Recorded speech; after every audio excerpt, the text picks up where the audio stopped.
The unmistakable voice behind some of rock's most iconic songs has always been known for her fearless attitude and larger-than-life presence.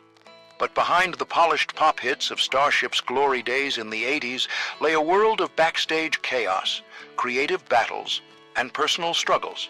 Now, at 85, Grace Slick is finally pulling back the curtain on those wild years. From the tensions that brewed as the band transitioned to a more commercial sound to the highs and lows of life on the road, Slick doesn't hold back. What really went on behind the scenes in one of rock's most tumultuous chapters? As the band transitioned into its new identity as Starship in the 1980s, it was clear that commercial success came at a price. While hits like "We Built This City" and "Nothing's Gonna Stop Us Now" dominated the charts, not everyone in the band was on the same page about this dramatic shift in sound and image. The move from Jefferson Airplane's countercultural roots to a slick, radio-friendly pop sound created deep divisions within the group. Paul Kantner, a founding member of Jefferson Airplane and Jefferson Starship, even left the band in 1984, stating his frustrations with the direction they were headed. For Grace Slick, the change was bittersweet. While she embraced the popularity and attention that came with these massive hits, she struggled with the loss of the band's original spirit. Reflecting on this era in a 1998 interview with Classic Rock magazine, she said, "It wasn't about the message anymore. It was about selling records. And sure, we sold them, but it didn't feel the same." Behind the scenes, the tensions bubbled over. The band faced disagreements over creative control, with some members pushing for more pop-driven material, while others held on to remnants of their rock roots. Adding fuel to the fire, Grace Slick's battle with alcoholism often created additional friction. Known for her sharp tongue and unpredictable behavior, her struggles occasionally disrupted the band's cohesion. A particularly infamous incident occurred in Germany during the Jefferson Starship era, where Slick drunkenly insulted the crowd. While incidents like these tapered off during the Starship years, her unpredictable streak remained a challenge behind closed doors. Still, even amid the drama, the band managed to thrive commercially. But this period wasn't without lingering regret. Marty Balin, also a former Jefferson Airplane and Jefferson Starship member, once remarked to Rolling Stone that Starship's material felt like a betrayal of their roots, describing the experience as feeling like painting over a masterpiece with fluorescent paint. While Starship reached the peak of commercial success with smash hits dominating the airwaves, the internal dynamics of the band were beginning to fracture. The pressures of living up to the demands of fame, constant touring, and the relentless need to produce more chart-topping hits started to wear down the already fragile relationships within the group. Grace Slick, despite her undeniable stage presence, often found herself questioning the reality of the fame they achieved. In an interview with People magazine in 1988, Slick admitted, "We were playing the game, not making statements anymore. It felt like we were performers in a big Vegas act, not a band." These frustrations weren't isolated to her alone. Other members also struggled with the shift, as Starship had become more of a brand than a collaborative creative project.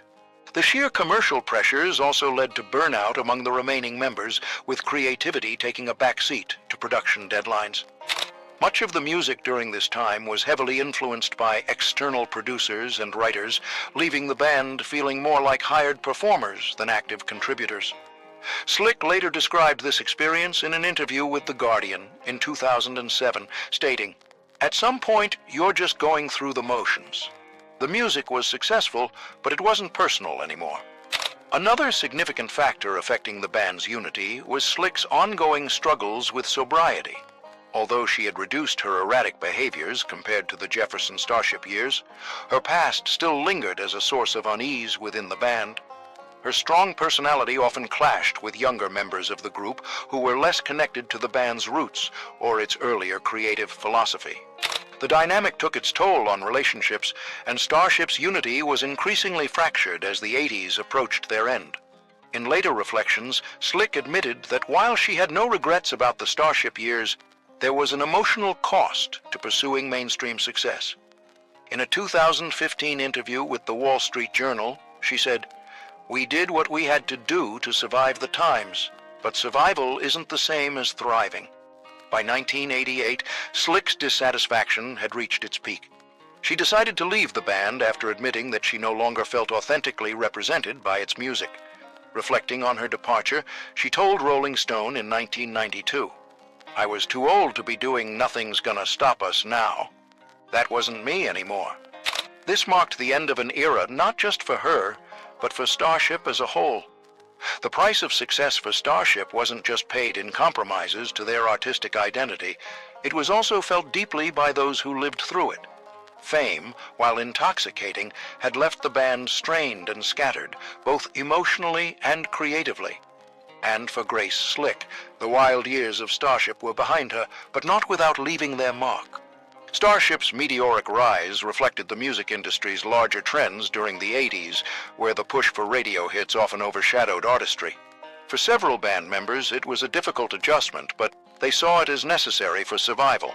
Slick, while pragmatic about it in hindsight, always maintained mixed feelings about the trade-off, saying in a 2016 interview with the New York Times, "When you're part of something successful, you have to go along with it, but that doesn't mean you have to like it."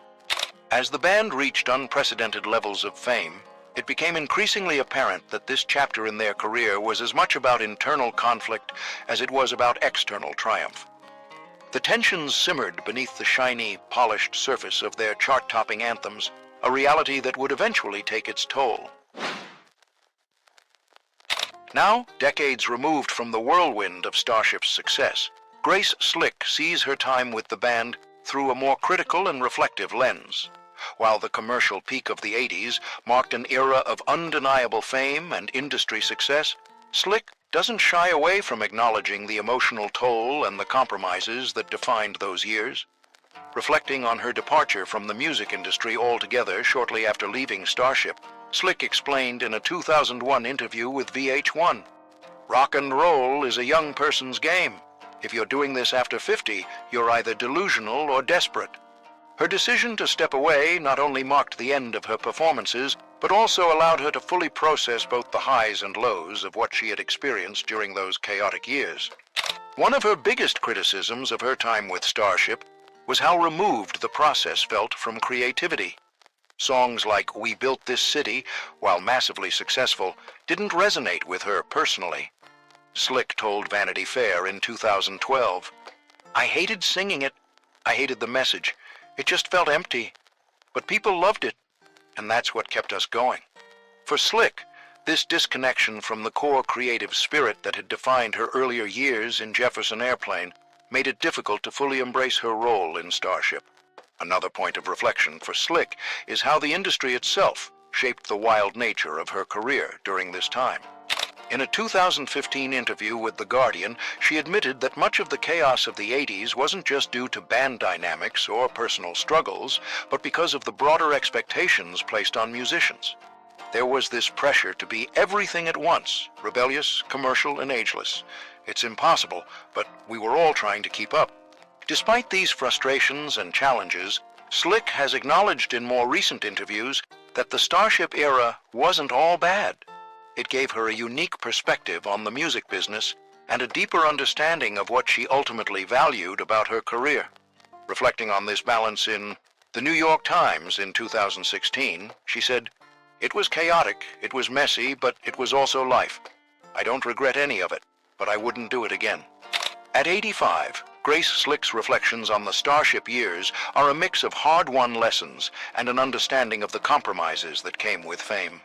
While she has moved far beyond the stage and spotlight, her stories from that era continue to captivate, offering insight into the cost of success in the ever-demanding world of rock and roll.